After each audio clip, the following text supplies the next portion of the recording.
Bonjour Renaud. Bonjour Alix, bonjour La à tous. forme? Oui, ça va, super. Dieu merci. On démarre donc cette semaine avec ce premier titre, recrutement de personnes en situation de handicap à la fonction publique. Les inscriptions débutent aujourd'hui même. Oui, cette information émane de la direction de la promotion des personnes handicapées du ministère de l'Emploi et de la Protection sociale, prévue pour prendre fin le mercredi 7 juillet 2021. Les inscriptions se font tous les jours ouvrables à la direction de la promotion des personnes handicapées, sise à Abidjan Plateau. Et ce mode de recrutement, il faut le savoir, fait partie des actions du gouvernement qui visent à donner plus de chances aux personnes en situation de handicap méritant d'accéder à la fonction publique. Plus de précisions dans Fraternité Matin. Et puis les prémices de cette période de pluie commencent déjà à se faire sentir et donnent un indicateur sur ce que cela devrait être. Grande saison des pluies, donc les inondations sont à craindre. Oui, c'est l'annonce faite ce samedi par la Société d'exploitation et de développement aéroportuaire, aéronautique et météorologique Sodexam dans son bulletin de vigilance météorologique.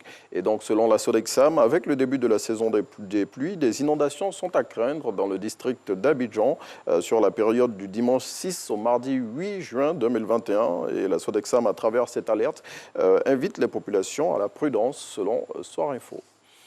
Allons à Gagnois, mais cette fois-ci, malheureusement, avec pas une nouvelle très réluisante. Il s'agit d'un incendie et celui-là a ravagé une partie du marché de Gagnois. Oui, c'est la partie connue sous le nom de Jassa qui est partie en fumée aux aurores ce samedi 5 juin 2021, occasionnant de nombreux dégâts matériels. Le feu qui a ravagé près de 42 magasins serait parti d'un court-circuit consécutif au rationnement.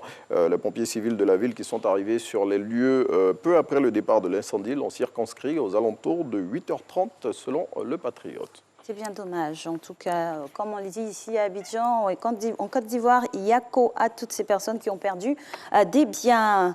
Vous nous proposez aujourd'hui un chiffre dans cette revue de presse. Oui, 1 384 899, c'est le nombre de candidats retenus pour les examens scolaires cette année en Côte d'Ivoire. Et l'information a été livrée ce vendredi par la ministre de l'Éducation nationale au cours de la cérémonie officielle de lancement des examens scolaires session 2021. Et à cette occasion, Maria Toukone a indiqué que cette année, le mot d'ordre en vigueur sera la tolérance zéro.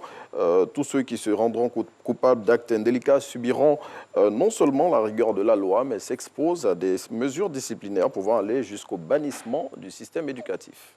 Et en même temps, nous saisissons l'occasion pour encourager et souhaiter bonne chance à nos bébés, parce que voilà, c'est le CEP qui rentre en lice pour ces examens 2021. Donc, restez concentrés les petits et ça ira. On poursuit avec cette attaque au Burkina, malheureusement, attaque terroriste au Burkina Faso. Le gouvernement décrète un deuil national de 72 heures. Oui, débuté le samedi 5 juin à 0 heure, cette période de deuil national prend fin ce lundi à 23h59. Elle a été décidée par les autorités burkinabées après l'assassinat de 160 personnes, selon le dernier bilan officiel, dans la nuit du 4 au 5 juin, au cours d'une attaque perpétrée par des individus armés dans le village de Solane, c'est dans le nord-est du pays. Et cette attaque dont les auteurs n'ont pas été identifiés est la plus meurtrière enregistrée dans ce pays depuis le début des attaques djihadistes. C'était en 2015. Et de tout cœur avec ce pays frère qui subit de plein fouet les affres du terrorisme. Un mot de football et de sport ici. La Côte d'Ivoire a battu le Burkina Faso ce samedi-là même. Oui, 2-1, c'est le score du match amical qui a opposé les éléphants aux étalons du Burkina. Et ce match qui s'inscrit dans le cadre des préparatifs de la prochaine Coupe d'Afrique des Nations. C'est joué au stade olympique Alassane Ouattara d'Ebimpe. Il a permis au sélectionneur national Patrice Baumel de tester son effectif composé de nombreux nouveaux entrants et bien lui en a pris car c'est l'un d'eux, en la personne d'Amad Diallo, qui évolue à Manchester United, qui a offert la victoire à la Côte d'Ivoire dans le temps additionnel. Et notre équipe se renouvelle avec de nouveaux talents et on apprécie comme ça quand il y a de belles performances.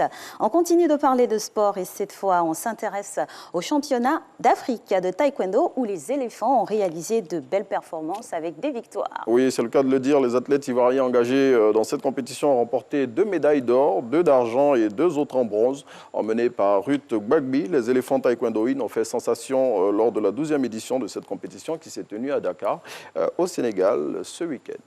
Et voilà qui referme cette revue de presse. Merci infiniment, Renaud. On se voit demain, Dieu blanc. À demain.